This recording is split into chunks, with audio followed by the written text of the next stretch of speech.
faux. Et Yael Gauze, chef du service politique de France Info, nous a rejoint. Bonjour Yael. Bonjour Lucie. C'est la stratégie de Marine Le Pen de refuser de répondre à la justice pour l'instant. Marine Le Pen et les affaires, c'est toujours la même ligne finalement. Même pas mal, je serai, quoi qu'il arrive, au second tour de la présidentielle. Oui, c'est ça, quand vous parlez avec elle, se dégage une grande sérénité entre deux bouffées de cigarettes électroniques. Elle retire ses lunettes siglées Marine, c'est écrit dessus. Ah oui. Elle vous parle déjà de l'après 23 avril, et avec déjà une pointe de nostalgie dans la voix.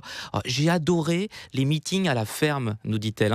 Elle y était encore hier soir à la ferme dans une grange, à Paja, en Haute-Vienne, dans le Limousin.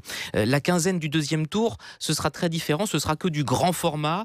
Il faut louer une grande salle à Nice, elle négocie les prix en ce moment. Il y a une autre, ça serait pour le mois de mai, début mai. Il y a une autre salle qu'elle doit aussi caler sur Paris pour le 1er mai. Il y a le débat d'entre-deux tours le 3 mai, donc elle pense à tout ça, mais face à qui elle n'exclut plus François Fillon, parce que, dit-elle, la peur de Mélenchon réveille les électeurs de droite. Et puis, ça l'amuse, un duel Fillon-Le Pen, rien que pour voir la gueule des journalistes.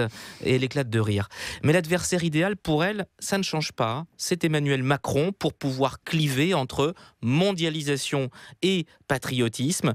Je l'aurais dessiné, je n'aurais pas fait mieux, nous confie-t-elle. Être nouveau, c'est de ne pas avoir été au pouvoir. Or, Emmanuel Macron a été au pouvoir à l'Élysée. Et pourquoi est-elle aussi certaine de passer au deuxième tour ? Elle parle de son socle électoral installé sur le temps long. Et c'est vrai, le FN était à 25% au départemental au printemps 2015, à plus de 27% au régional. Premier parti dans 6 régions. Un vote fixé, d'après Marine Le Pen. Premier parti de France aux européennes en 2014, le FN.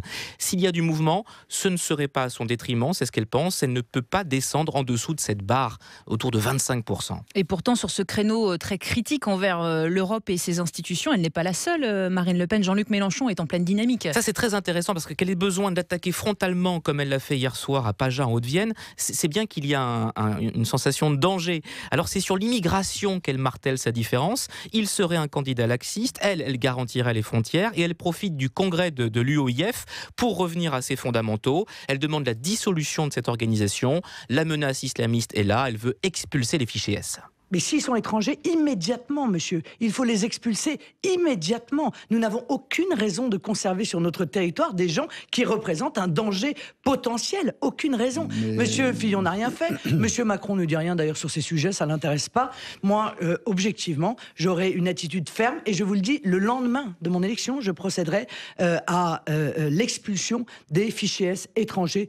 Et si on regarde les sondages, le Front National n'est pas dans une forme olympique en ce moment. Non, ça se tasse, c'est vrai. Plusieurs raisons à cela. Le FN, premier parti chez les jeunes 18-25 ans, c'est une réalité. Mais l'abandon de l'euro continue d'être une perspective qui effraie l'électorat plus âgé et qui vote en masse, lui. Et puis, il y a eu l'effet désastreux dans le débat à 11 de cette sortie de Philippe Poutou. Vous vous souvenez, immunité parlementaire contre immunité ouvrière qui n'existe pas. Et puis, la polémique ravivée sur la rafle du Veldiv. Elle a tenu à rectifier ce matin. Permettez-moi de vous dire d'abord que je suis extrêmement sensible aux martyrs des Juifs. Je le dis parce que c'est important aussi de le dire. Et le débat ici est un débat juridique.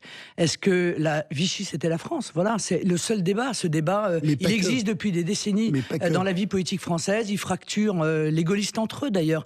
Je considère que Vichy n'était pas la France. Voilà, c'est une polémique qui lui colle à la peau comme un sparadrap depuis une semaine et qui la renvoie, même si elle clarifie sa pensée, qui la renvoie évidemment aux affres de son père et aux abus, aux polémiques à l'époque de Jean-Marie Le Pen. Donc elle a voulu faire un coup ? Elle nous assure que non, qu'elle a juste voulu répondre factuellement à une question. Elle s'en tient à cette ligne. Vichy n'était pas la France. Il reste encore 9 jours de campagne, 7 seulement dans les médias audiovisuels. Et sa soirée électorale, le dimanche 23, Marine Le Pen ne la passera pas à Paris. Pourquoi ? Ça sera Hénin-Beaumont dans le Pas-de-Calais, chez Steve Briouat, parce que c'est le symbole des conquêtes municipales du FN, parce que c'est loin de la capitale, que c'est l'antisystème, que c'est de là que tout est parti, nous confie Marine Le Pen.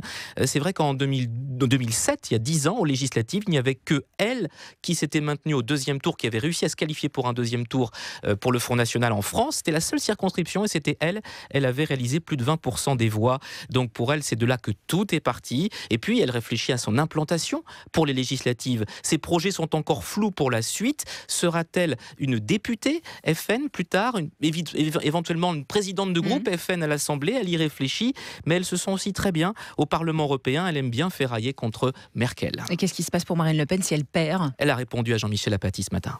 Non, moi je suis pas comme Monsieur Macron, je sais pas one shot, je me bats pour mon pays et je me battrai toujours pour mon pays. Et donc vous continuez. Au meilleur, à la place où on me considérera la plus utile. Voilà, donc en fait, c'est pas la même chose si elle est disqualifiée au soir du premier tour, évidemment. Là, ça serait sans doute le début d'une crise au Front National. On peut imaginer même une scission comme à l'époque de Bruno Maigret et de Jean-Marie Le Pen, avec une Marion Maréchal Le Pen qui se mettrait en orbite, peut-être un Florian Philippot qui serait la victime expiatoire des problèmes du FN. Mais si elle perd avec les honneurs au deuxième tour, c'est-à-dire au-dessus de 35%, alors là, non, ce sera presque une victoire pour elle. Tout pourrait continuer.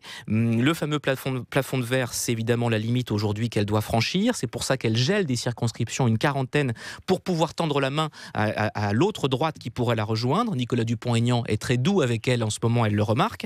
Et puis il y aura par contre toujours les affaires à gérer. Elle l'a dit, après les législatives, c'est différent. Je répondrai à la convocation des juges. Donc effectivement, elle aura toujours ça à gérer et cette demande d'immunité parlementaire qui sera sans doute levée après les élections.